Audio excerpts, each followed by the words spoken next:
தேவ செய்தியின் தலைப்பு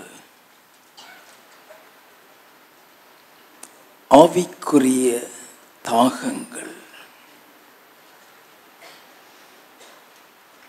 சங்கீத புஸ்தகம் 42வது சங்கீதம் 1வது 2வது வசனங்கள். மானானது நீரோடைகளை வாஞ்சித்து கதறுவது போல தேவனே, என் ஆத்துமா உம்மை வாஞ்சித்து கதறுகிறது. என் ஆத்துமா தேவன் மேல், ஜீவனுள்ள தேவன் மேலேயே தாகமாயிருக்கிறது. நான் எப்பொழுது தேவனுடைய சந்நிதியில் வந்து நிற்பேன்? மான்கள் நீரோடைகளை வாஞ்சித்து கதறுகிறது போல தேவனே, என் ஆத்துமா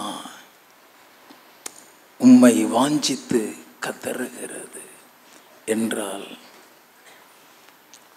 இது தேவன் மீது இருக்கக்கூடிய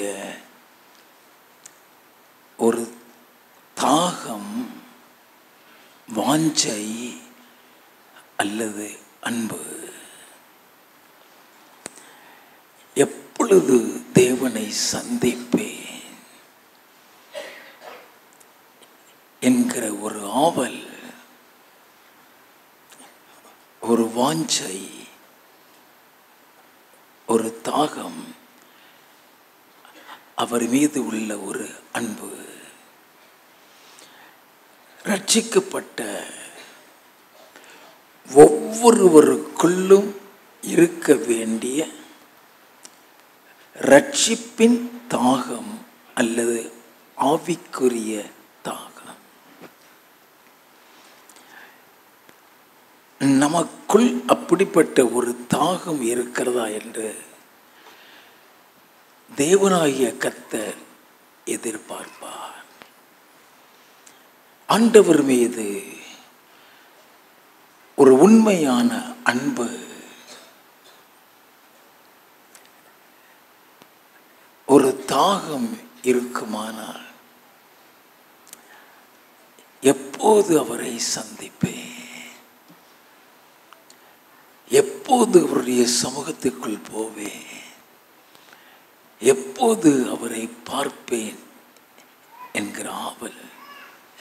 சங்கீத புஸ்தகம் 63வது சங்கீதம் 1வது வசனம். தேவனே, நீர் என்னுடைய தேவன், அதிகாலமே உம்மை தேடுகிறேன். வறண்டதும் விடாய்த்ததும் தண்ணீரற்றதுமான நிலத்திலே என் ஆத்துமா உம்மேல் தாகமாயிருக்கிறது. என் மாம்சமானது உம்மை வாஞ்சிக்கிறது. என் ஆத்துமா உம்மேல் தாகமாய் இருக்கிறது. என் மாம்சமானது உம்மை வாஞ்சிக்கிறது. அவரை தேடி அலைகிற அனுபவம். சூலைமேத்தியால்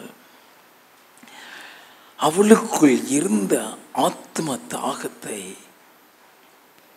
அறிந்து கொள்ள வேண்டும். உன்னத பாட்டின் புஸ்தகம் 3வது அதிகாரம் 1வது வசனத்தில் இருந்து வாசிக்க கேட்போம். காலங்களில் என் படுக்கையிலே என் ஆத்தும நேசரை தேடினேன். தேடியும் நான் அவரை காணவில்லை. நான் எழுந்து நகரத்தின் வீதிகளிலும் தெருக்களிலும் திரிந்து என் ஆத்தும நேசரை தேடுவேன் என்றேன். தேடியும் நான் அவரை காணவில்லை. நகரத்திலே திரிகிற காவலாளர் என்னை கண்டார்கள். என் ஆத்தும நேசரை கண்டீர்களா என்று அவர்களை கேட்டேன்.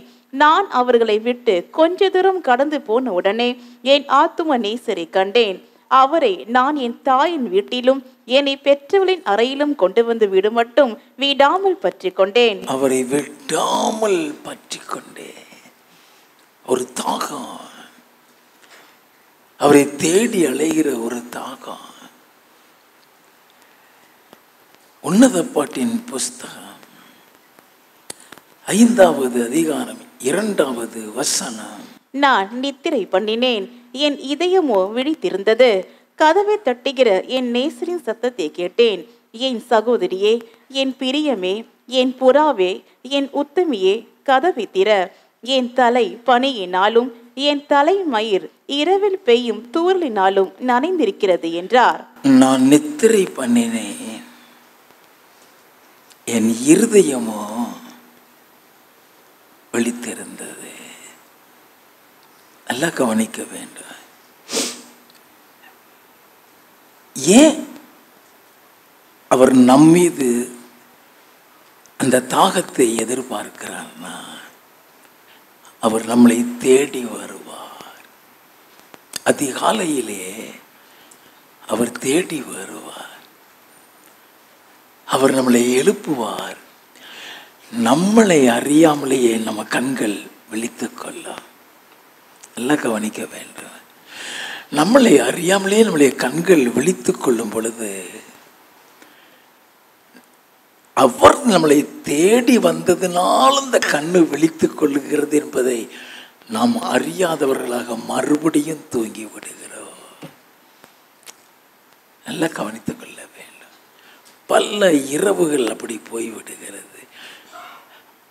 அவர் உன்னை தேடி வர்றதுனால தான் நீ 2 மணிக்கு முழிக்கிற, நீ 3 மணிக்கு முழிக்கிற. அவர் தேடி வருகிறதுனால. We are not aware of the real fact. The Lord is seeking you. நமக்கு தெரியாதது. அதை தான் நான் நித்திரை பண்ணினேன், என் இருதயமோ விழித்திருந்தது.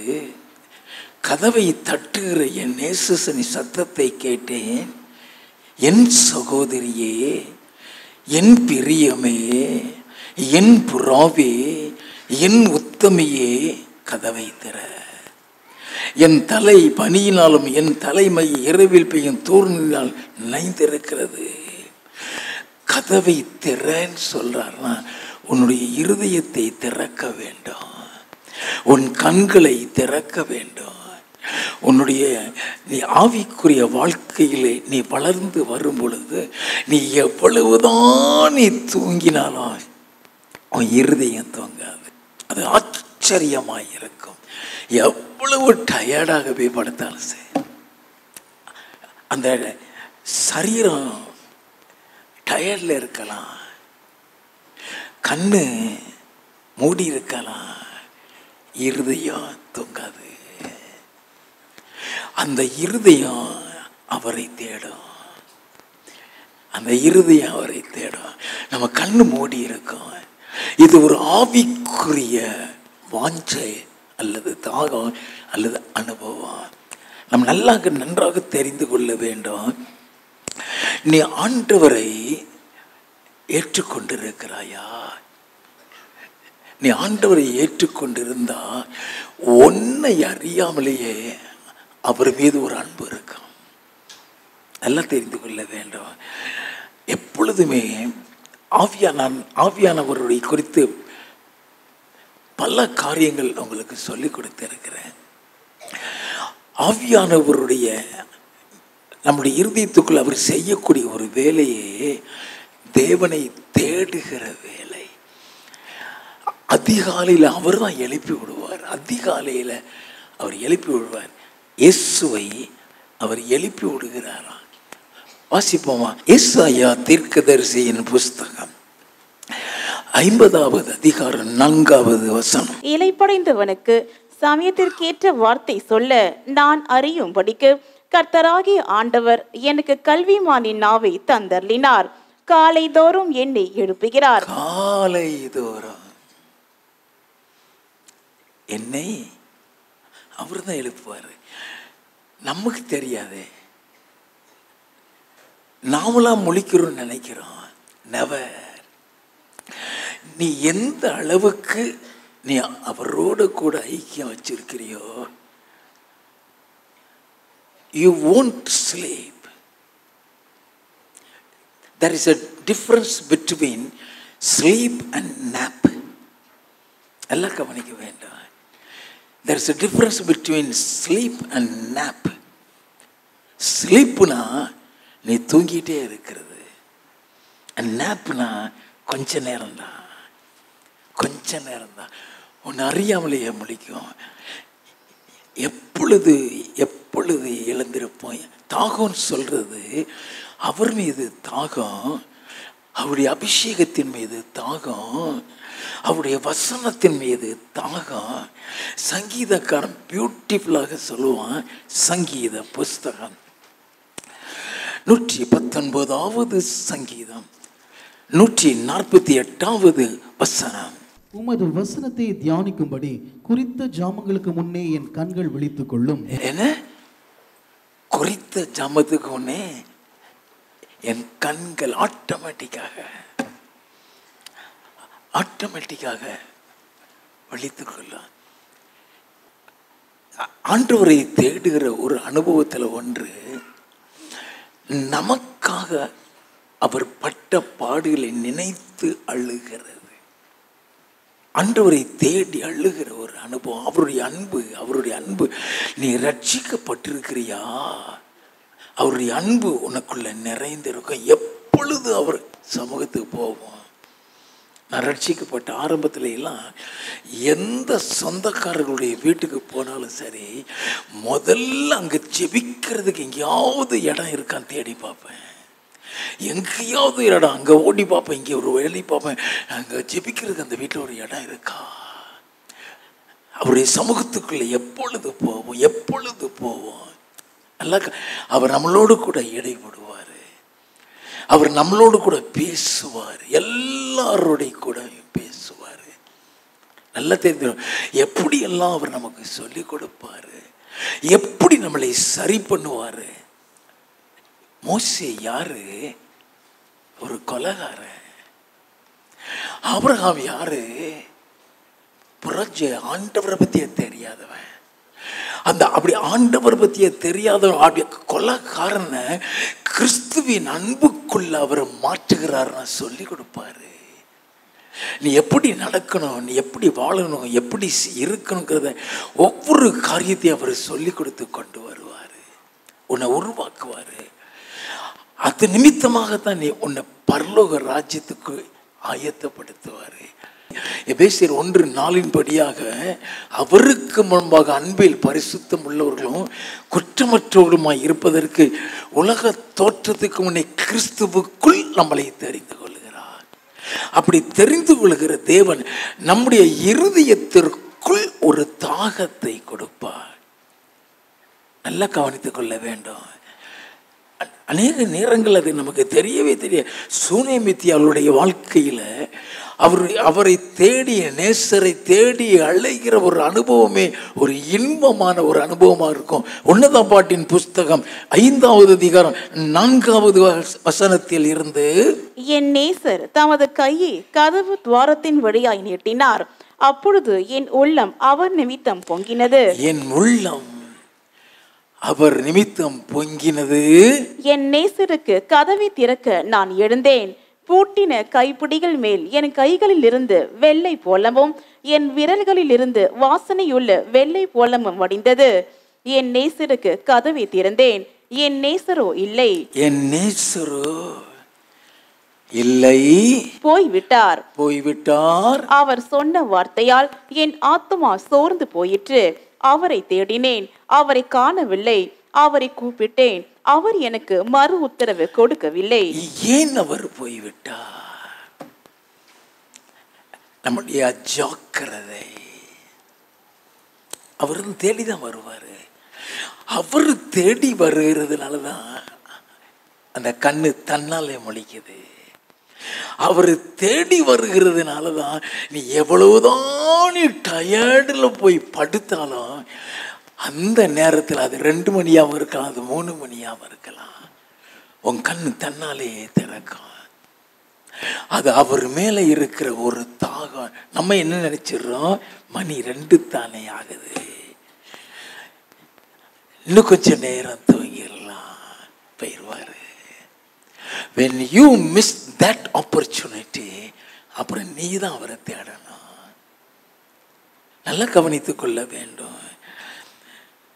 அவர் எழுப்பும்போது தூங்கிட்டீங்கன்னா, அவர் எழுப்பும்போது அதை புரிந்துக்கலாம உதாசீனப்படுத்திட்டீங்கன்னா அவர் போயிடுவார். அதுக்கப்புறம் நீ முழிக்கிறது 7 மணிக்கு தான் முழிப்பாய்.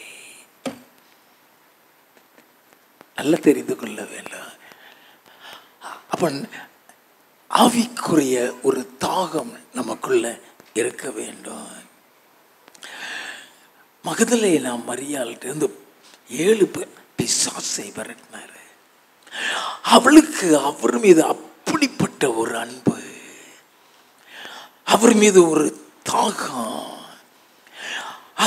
அவர் மீது ஒரு ஆவல். ஒரு ஸ்திரீ நடு ராத்திரியில் இருட்டில் கல்ற தோட்டத்தை நோக்கி வருகிறான்னு சொன்னா ஏன் அவளுக்கு பயம் இல்லை? ஏன் கல்லறைக்குள்ள போகிறோமேங்கிற பயம் ஒருத்தருக்கு இல்லை. உனக்கு கர்த்தர் மீது எந்த அளவுக்கு அன்பு வைக்கிறியோ பயம் உன்னை விட்டு போயிடும். அவர் மீது உனக்கு அன்பு வைக்கிறியா, அந்த அன்பு பயத்தை எல்லாம் எடுத்துறான். அவ கல்லறையில் வந்து நிற்கிறான். யோவான் எழுதின சுவிசேஷம் 20வது அதிகாரம் 1வது 2வது வசனங்கள். வாரத்தின் முதல் நாள் காலையில் அதிக இருட்டோடே மகதலேனா மரியாள் கல்லறை நிலத்திற்கு வந்து கல்லறையை அடைத்திருந்த கல் எடுத்து போட்டிருக்க கண்டாள். உடனே அவள் ஓடி சீமோன் பேதுருவினிடத்திலும் இயேசுவுக்கு அன்பாயிருந்த மற்ற சீஷனிடத்திலும் போய், கர்த்தரை கல்லறையிலிருந்து எடுத்துக்கொண்டு போய்விட்டார்கள், அவரை வைத்த இடம் எங்களுக்கு தெரியவில்லை என்றால். நல்ல கவனிங்க, அவரை காணல. அவ தேடி வந்தது மரித்த இயேசுவை, உயிர்த்தெழுந்த இயேசுவை தேடி வரல. அவ மரித்த இயேசுவை தேடி வர்றான்னா அவ இருதயத்துக்குள்ள எந்த அளவு அன்பு இருந்திருக்க வேண்டும். இருட்டை பார்க்கல, கல்றன்னு பார்க்கல, எதை குறித்தும் பயப்படல, ஓடி வர்றா. எல்லா பசங்களும் ஓடி வர்றாங்க. அங்க வந்து பார்த்தா கல்லறை திறந்திருக்கு, உள்ள துணி வைக்கப்பட்டிருக்கு, அவரை காணவில்லை. 9வது வசனம், அவர் மரித்தோரிலிருந்து எழுந்திருக்க வேண்டும் என்கிற வேத வாக்கியத்தை அவர்கள் இன்னும் அறியாதிருந்தார்கள். அதை அவர்கள் இன்னும் அறியவில்லை. இன்னும் அவருடைய மனக்கண்கள் இன்னும் திறக்கப்படவில்லை. 11வது வசனத்தில் இருந்து, மரியாள் கல்லறை அருகே வெளியே நின்று அழுது கொண்டிருந்தாள். அப்படி அழுது கொண்டிருக்கையில் அவள் குனிந்து கல்லறைக்குள்ளே பார்த்து, இயேசுவின் சரீரம் வைக்கப்பட்டிருந்த இடத்திலே வெள்ளுடை தரித்தவர்களாய் 2 தூதர்கள் தலைமாட்டில் ஒருவனும் கால் மாட்டில் ஒருவனுமாக உட்கார்ந்திருக்கிறதை கண்டாள். அவர்கள் அவளை நோக்கி, ஸ்திரீயே, ஏன் அழுகிறாய் என்றார்கள். ஏன் அழுகிறாய்? அவரை காணலையா? எந்த அளவுக்கு அவ அன்பு வச்சிருப்பா? ஐயா, மரித்த சரீரத்தை தேடி வர்றா. நாம உயிர்த்தெழுந்த இயேசுவையே தேடலையே. வாசிப்போம். அதற்கு அவள், என் ஆண்டவரை எடுத்துக்கொண்டு போய்விட்டார்கள், அவரை வைத்த இடம் எனக்கு தெரியவில்லை என்றால். என் ஆண்டவரை எடுத்துக்கொண்டு போய்விட்டார்கள், அவரை வைத்த எனக்கு தெரியவில்லை என்றால். இவைகளை சொல்லி பின்னாக திரும்பி இயேசு நிற்கிறதை கண்டாள். ஆனாலும் அவரை இயேசு என்று அறியாதிருந்தாள். இயேசு அவளை பார்த்து, ஸ்திரீயே, ஏன் அழுகிறாய்? யாரை தேடுகிறாய் என்றார். அவள் அவரை தோட்டக்காரன் என்று எண்ணி, ஐயா, நீர் அவரை எடுத்துக்கொண்டு போனதுண்டானால் அவரை வைத்த இடத்தை எனக்கு சொல்லும், நான் போய் அவரை எடுத்துக் கொள்ளுவேன் என்றால். நான் அவரை எடுத்துக்கொள்கிறேன். 12 சீசர்கள்ல முக்கியமானவங்க ஓடி வந்து பார்த்துட்டு அவரை காணும்னு சொல்லிட்டு போயிட்டான். இவ போகல. அவரை எங்க வச்சிங்க ஐயா? சொல்லுங்க, நான் எடுத்துட்டு போயிடுறேன். அவ இருதயத்துக்குள்ள இருந்த அன்பு, இயேசுவுக்காக இரத்த சாட்சியாக மரிக்க போகிற சீசர்களுக்கு அவர் தரிசனம் கொடுக்கல. இயேசுவோடு கூட 3 ஆண்டுகள் அவரோடு கூட ஊழியம் செய்த சீசர்களுக்கு அவர் தரிசனம் கொடுக்கல.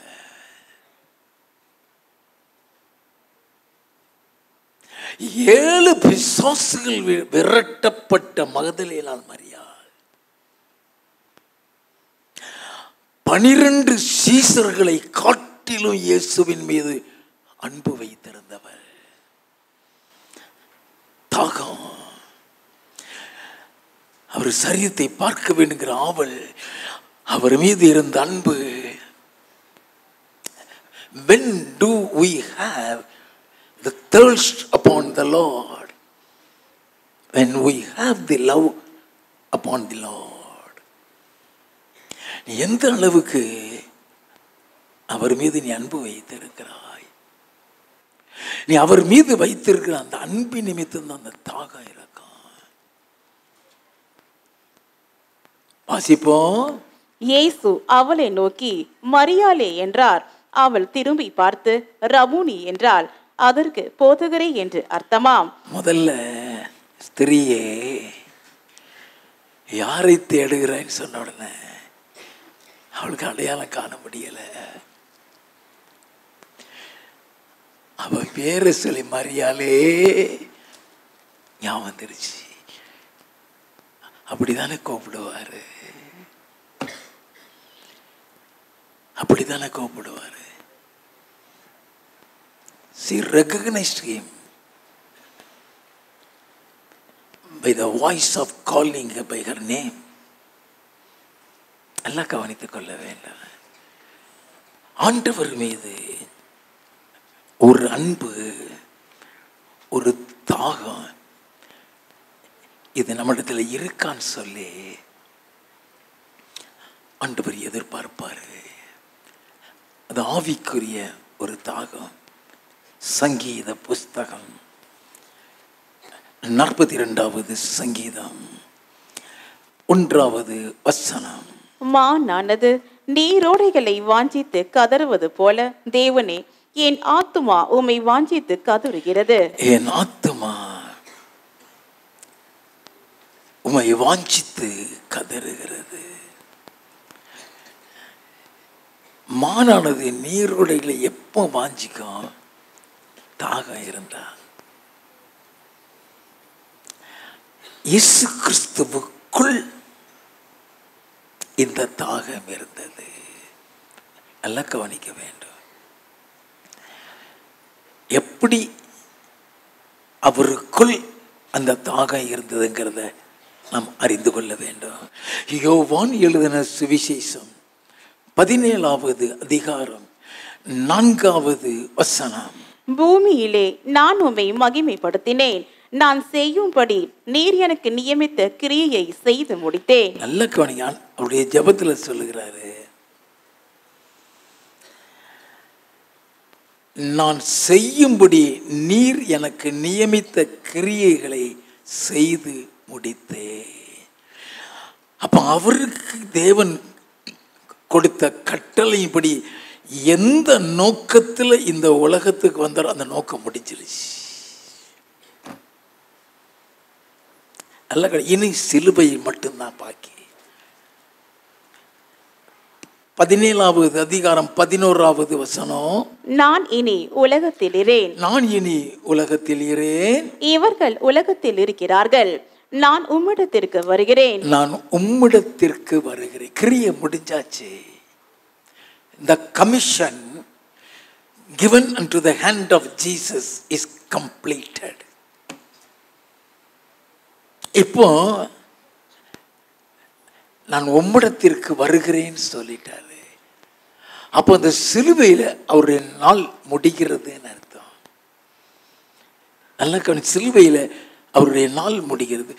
யோவான் எழுதின சுவிசேஷம் 19வது அதிகாரம் 28வது வசனம். அதன் பின்பு எல்லாம் முடிந்தது என்று இயேசு அறிந்து, எல்லாம் முடிந்தது என்று இயேசு அறிந்து, வேத வாக்கியம் நிறைவேறத்தக்கதாக, வேத வாக்கியம் நிறைவேறத்தக்கதாக தாகமாய் இருக்கிறேன் என்றார். தாகமாய் இருக்கிறேன். அவன் வேத வாக்கியம் நிறைவேறுகிறதற்காக அந்த தாகத்தை சொல்றாரு. அது தண்ணீர் தாகம் அல்ல, அவங்க தண்ணீர் தாகம்னு நினைச்சிட்டாங்க. நல்லா கவனிங்க, வேத வாக்கியம் நிறைவேறத்தக்கதான் சொன்னாரே. வேத வாக்கியத்தில் அந்த தாகத்தை குறித்து என்ன எழுதப்பட்டிருக்கிறது? சங்கீத புஸ்தகம் 69வது சங்கீதம் 21வது வசனம். என் ஆகாரத்தில் கசப்பு கலந்து கொடுத்தார்கள், என் தாகத்துக்கு காடியை குடிக்க கொடுத்தார்கள். என் தாகத்துக்கு காடியை, அவங்க தண்ணீர் தாக நினைச்சாங்க. நான் செய்யும்படி நீர் எனக்கு நியமித்த கிரியைகளை செய்து முடித்தேன் என்று சொல்லிவிட்டு, இனி நான் உலகத்தில் இரேன், உம்மிடத்துக்கு வருகிறேன் என்று சொல்லி ஜெபித்தவர் சிலுவையில் எல்லாம் முடிந்தது என்று அறிந்த பின்பு வேத வாக்கியம் நிறைவேறத்தக்கதாக தாகமாய் இருக்கிறேன் என்று சொல்லுவாரானால் அந்த தாகம் தண்ணீர் தாகமாய் இருக்க முடியுமா? உலக பிரகாரமாக சாகிற நேரத்தில் தண்ணீர் தாகத்தை சொல்லுவாங்க. நல்லா கவனிங்க, அதுவும் தண்ணீர் தாகத்தினால சாக போறவங்க தான் தாகமா இருக்குன்னு சொல்லுவாங்க. நல்லா கவனித்துக் கொள்ள வேண்டும். இயேசு தண்ணீர் தாகத்தினால சாக போகல, சிலுவையில் அறையப்பட்டு அவருடைய ரத்தம் எல்லாம் வெளியேறிட்டு he has accomplished the task that the Father has given unto his hand. அது முடிஞ்சிருச்சு. இனிமே அவரிடத்துல போகிறாரு, எல்லாம் முடிஞ்சிருச்சுன்னு சொல்றாரு. உலக பிரகாரமான தாகம் சாகிற நேரத்தில் வரக்கூடியது. அந்த சாகிற நேரத்தில் வரக்கூடியவங்க தான் அந்த தாகத்துக்காக தேடுவாங்க. வேத வசனத்தை வாசிப்போமா? நியாயாதிபதிகளின் புஸ்தகம் 15வது அதிகாரம் 18வது 19வது வசனங்கள். அவன் மிகவும் தாகமடைந்து கர்த்தரை நோக்கி கூப்பிட்டு தேவரீர் உமது அடியின் கையினால் இந்த பெரிய ரட்சிப்பை கட்டளையிட்டிருக்க. ஒரு கழுத தாடை வச்சு 1000 பேரை கொண்டு போட்டுருவான். அந்த 1000 பேரை கொன்னதுனால உண்டான தாகம் அது. இவன் சாகிறதுக்கு போகிறான், அந்த தண்ணி கொடுக்கலைன்னா செத்துருவான். அதனாலதான் அவன் ஆண்டவர் அவன் மிகவும் தாகம் அடைந்த கர்த்தரை நோக்கி கூப்பிட்டு தேவரீர் உமது அடியின் கையினால் இந்த பெரிய ரட்சிப்பை கட்டளையிட்டிருக்க, இப்பொழுது நான் தாகத்தினால் செத்து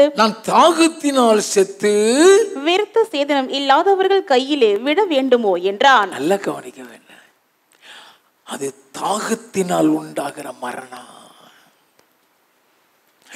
அந்த தாகத்துக்கு தான் அவன் தண்ணிக்கு ஏங்குறான். சாக கூடாதுங்கிறதுக்காக, செத்துறக்கூடாதுங்கிறதுக்காக. வாசிப்போம். அப்பொழுது தேவன் லேகியில் உள்ள பள்ளத்தை பிளக்க பண்ணினார், அதிலிருந்து தண்ணீர் ஓடி வந்தது. அவன் குடித்த போது அவன் உயிர் திரும்ப வந்தது. தண்ணீரை குடிச்ச உடனே அவன் உயிர் திரும்ப வந்தது. ஆதியாகமம் 21வது அதிகாரம் 14வது வசனத்தில் இருந்து. ஆபிரகாம் அதிகாலையில் எழுந்து அப்பத்தையும் ஒரு துருத்தி தண்ணீரையும் எடுத்து ஆகாருடைய தோளின் மேல் வைத்து பிள்ளையையும் ஒப்பு கொடுத்து அவளை அனுப்பிவிட்டான். அவன் புறப்பட்டு போய் பெயர்செபாவின் வனாந்திரத்திலே அலைந்து திரிந்தாள். வனாந்திரத்தில் அலைந்து, தண்ணி இல்லாத இடத்துல அலைந்து தெரிகிறார். வனாந்திரத்தில் அலைந்து தெரிந்தால் துருத்தில் இருந்த தண்ணீர் செலவடைந்த பின்பு அவள் பிள்ளையை ஒரு செடியின் கீழே விட்டு, பிள்ளை சாகிறதை நான் பார்க்க மாட்டேன் என்று எதிராக அம்பு பாயும் தூரத்திலே போய் உட்கார்ந்து சத்தமிட்டு அழுதாள். ஏன் பிள்ளை சாகிறத பார்க்க மாட்டேன்?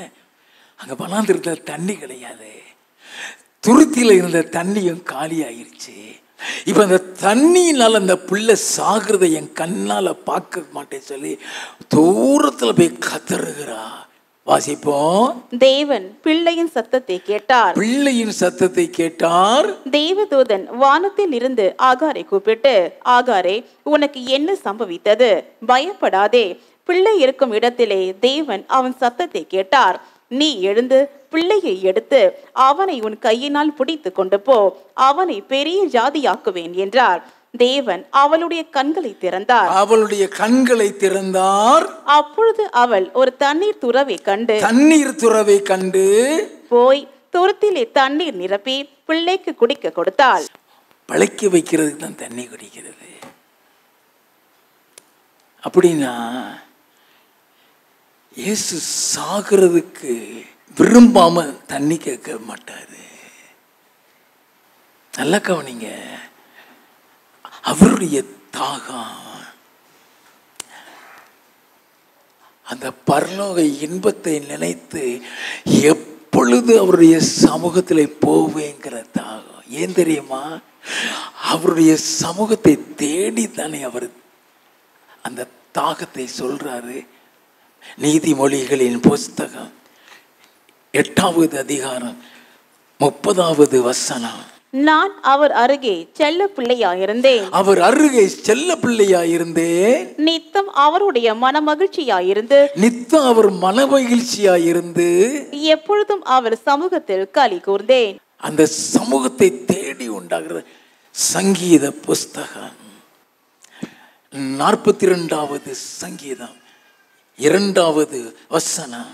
என் ஆத்துமா தேவன் மேல், ஜீவனுள்ள தேவன் மேலேயே தாகமாயிருக்கிறது. என் ஆத்துமா தேவன் மேல், ஜீவனுள்ள தேவன் மேலேயே தாகமாயிருக்கிறது.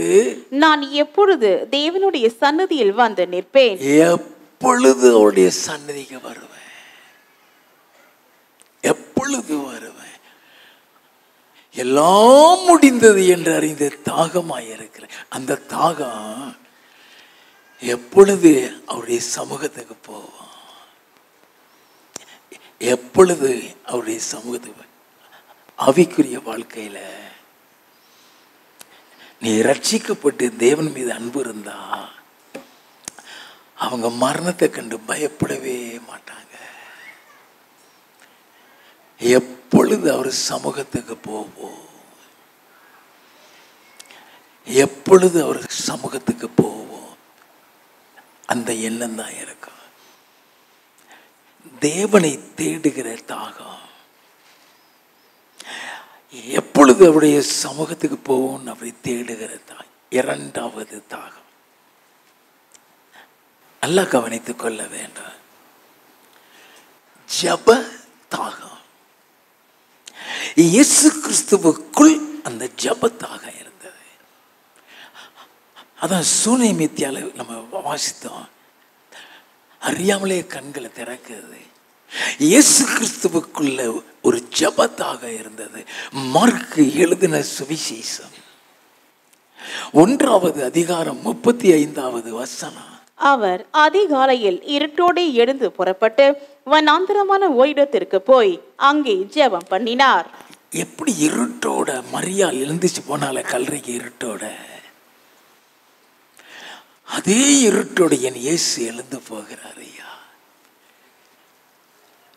எப்பொழுது அவருடைய சமூகத்துக்குள்ள போவோம்? எங்க அவரை தேடி போகலாம்? இயேசு கிறிஸ்து ஊழியத்தை முடிச்ச உடனேயே போய் சாப்பிட்டுட்டு இருக்க மாட்டாரு, போய் படுத்து தூங்கிட்டு இருக்க மாட்டாரு. ஊழியத்தை முடிச்சுட்டு நேரா மலைக்கு மேல போயிடுவாரு. வாசிப்போமா? மத்தேயு எழுதின சுவிசேஷம் 14வது அதிகாரம் 23வது வசனம். அவர் ஜனங்களை அனுப்பிவிட்ட பின்பு ஊழியத்தை முடித்த பின்பு தனித்து ஜெபம் பண்ண ஒரு மலையின் மேல் ஏறி சாயங்காலமான போது அங்கே தனிமையாயிருந்தார். அங்க அவரோடு போய் இருக்கிறாரு. அங்க அவரோடு கூட போய் இருக்கிறாரு. லூக்கா 5வது அதிகாரம் 16வது வசனம். அவரோ வனாந்திரத்தில் தனித்து போய் ஜெபம் பண்ணி கொண்டிருந்தார். ஏன் வனாந்திரம், ஏன் மலை மேல ஓடுறாரு? அவர் பிதா மீது இருக்கிற அன்பு, அவரை மீது உள்ள தாகம், அதுக்கு பேரு ஜெப தாகம் சொல்றது. லூக்கா எழுதின சுவிசேஷம் 6வது அதிகாரம் 12வது வசனம். அந்நாட்களிலே அவர் ஜெபம் பண்ணும்படி ஒரு மலையின் மேல் ஏறி ராம் முழுவதும் தேவனை நோக்கி ஜெபம் பண்ணி கொண்டிருந்தார். அவரை தேடுகிற அனுபவம் எப்பொழுது அவருடைய சமூகத்துக்குள்ள போவோம்? எப்போ அவருடைய நீ அவர் மீது அன்பு வைத்தேனா முழு ராத்திரியும் உன்னால தூங்க முடியாது. ராத்திரி 10 மணிக்கு படுத்து காலையில் 7 மணிக்கு எந்திரிக்க முடியாது. அது 1 மணியா இருக்கலாம், அது 1:30 மணியா இருக்கலாம், அல்லது 2 மணியா இருக்கலாம். உன் கண் விழித்துக் கொள்ளும், உன்னுடைய கண்ணை விழித்துக் கொள்ளும். அவரை தேடுகிற அனுபவம், ஆண்டவரை தேடுகிற அனுபவம். காலையில் அதிகாலை இயேசு கிறிஸ்து காலையில் போற அந்த காலையில அவர் சொல்லிக் கொடுப்பார்.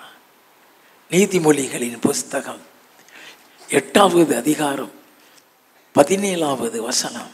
என்னை சிநேகிக்கிறவர்களை நான் சிநேகிக்கிறேன், அதிகாலையில் என்னை தேடுகிறவர்கள் என்னை கண்டடைவார்கள். யார் அவரை தேடுவார்களாம்? அவரை சிநேகிக்கிறவர்கள் தான். அவர் மீது அன்பு இருந்ததுன்னா காலையில் அவருடைய சமூகத்தில் ஓடி வர்றது. அதிகாலையில் என்னை தேடுகிறவங்க என்னை கண்டடிவான்னு சொன்னாரே, அதைத்தானே இப்பொழுது வாசித்தோம். ஏசாயா தீர்க்கதரிசியின் புஸ்தகம் 50வது அதிகாரம் 4வது வசனம். இளைப்படைந்தவனுக்கு சமயத்துக்கேற்ற வார்த்தையை சொல்ல நான் அறியும்படிக்கு கர்த்தராகிய ஆண்டவர் எனக்கு கல்விமானின் நாவை தந்தருளினார். நீ அவரை எந்த அளவுக்கு நீ தேடுகிறியோ உனக்கு சொல்லிக் கொடுப்பாரு. நீ எப்படி நடக்கணும்னு சொல்லிக் கொடுப்பாரு. நீ எதுல தவறுங்கிறத சொல்லிக் கொடுப்பாரு. அது அவர் சொல்லிக் கொடுத்தது நீ சரி பண்ணுகிறது வரைக்கும் உன் இருதயத்துல சமாதானம் இருக்காது. நல்லா கவனிக்க வேண்டும். வாசிப்போம். காலைதோறும் என்னை எழுப்புகிறார், காலைதோறும் என்னை எழுப்புகிறார். கற்றுக்கொள்ளுகிறவர்களைப் போல நான் கேட்கும்படி என் செவியை கவனிக்க செய்கிறார். கற்றுக்கொள்ளுகிறவர்கள் போல சொல்லிக் கொடுப்பாரு. ஆபிரகாமுக்கு சொல்லிக் கொடுத்தாரு, மோசேக்கு சொல்லிக் கொடுத்தாரு. மோசேலாம் போயிட்டான்னு சொன்ன அவர் சமூகத்தில் 40 நாள் கழிச்சா இறங்கவே செய்வான். அந்த 40 நாளும் அவனுக்கு சாப்பாடும் தேடாது, தண்ணியும் தேடாது.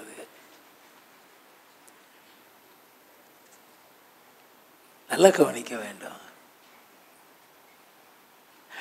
அவன் ஒரு கூரைக்கு நிழலில் இருந்து அவர் ஆராதிக்கிற, மலைக்கு மேல வெயில்ல இருந்து அவர்கிட்ட இருக்கலாம்.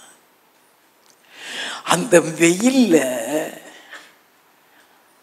அவனுக்கு அவர் மேகமாக இருந்துருவாரு. வெயில் அவன் மேல படவே படாது. அவன் ஒரு மேகத்துக்குள்ள இருப்பான். யாத்திராகமம் 24வது அதிகாரம் 15வது வசனத்தில் இருந்து. மோசே மலையின் மேல் ஏறின போது ஒரு மேகம் மலையை மூடிற்று. ஒரு மேகம் எங்கிருந்து வெயில் கீழே இறங்க? ஒரு மேகம் மலையை மூடிருச்சுது. கர்த்தருடைய மகிமை சீனாய் மலையின் மேல் தாங்கி இருந்தது. மேகம் 6 நாள் அதை மூடி இருந்தது. 7ஆம் நாளில் அவர் மேகத்தின் நடுவில் இருந்து மோசேயை கூப்பிட்டார். அந்த 7வது நாள்ல இருந்து பேச ஆரம்பிக்கிறாரு. He was talking with Moses 40 days. வாசிப்போம். மலையின் கொடுமுடியிலே கர்த்தருடைய மகிமையின் காட்சி இஸ்ரவேல் புத்திரருடைய கண்களுக்கு பட்சிக்கிற அக்கினியை போல் இருந்தது. அவன் உண்மையில அவங்க அக்கினியில தான் கிடக்கிறான். அந்த அக்கினி அவனுக்கு மேகமாக இருக்கிறது. கீழே இருந்து பார்க்கிறவங்களுக்கு அது அக்கினியா தெரிகிறது. He was in the fire. He was in the fire. But மேகம் மூடி இருக்கனால ஒரு வெயில் அவன் மேல படாது. நல்லா கவனிக்க வேண்டும். The Lord will make all the comforts when you wait upon the Lord in His presence. நல்லா கவனிக்க வேண்டும். நீ அவருடைய சமூகத்தில் போய் நீ ஜெபிக்க போயிட்டீனா, உண்மையாய் நீ அவரை தேட ஆரம்பிச்சிட்டீனா, உன் குடும்பத்தில் வந்து கதவை தட்டுனா கூட உனக்கு கேட்காது. அந்த இடம் முழுவதும் ஒரு மேகத்தில் மூடிடுவார். நீயும் அவரும் தான், நீயும் அவரும் தான். உன்னோடு கூட ஒரு அங்கே கதவை தட்டுறாங்கன்னு சொன்னால் அவர் உன்னை தட்டிட்டு இருக்காங்க, நீ எந்திரிச்சு போன்னு சொன்னால் அந்த சத்தம் காதில் விடும். நீயும் அவரும் இணைக்கப்பட்டு விடுவாய். ஆண்டவர் உன்னோடு கூட இடைவிடுவார், உன்னோடு கூட பேசுவார். எந்த காரியத்தில் அவரை துக்கப்படுத்தல சொல்லிடுவார். எந்த காரியத்தில் அறியாம போய்கிட்டு இருக்க சொல்லி கொடுப்பாரு. அப்ப அவர் உருவாக்குகிற என்னது? அப்ப அவர் மீது உனக்குள்ள ஒரு தாகம் எப்போ அவர் சமூகத்தில் போவோம், அந்த எண்ணம் தான் இருக்கும். அல்லேலூயா.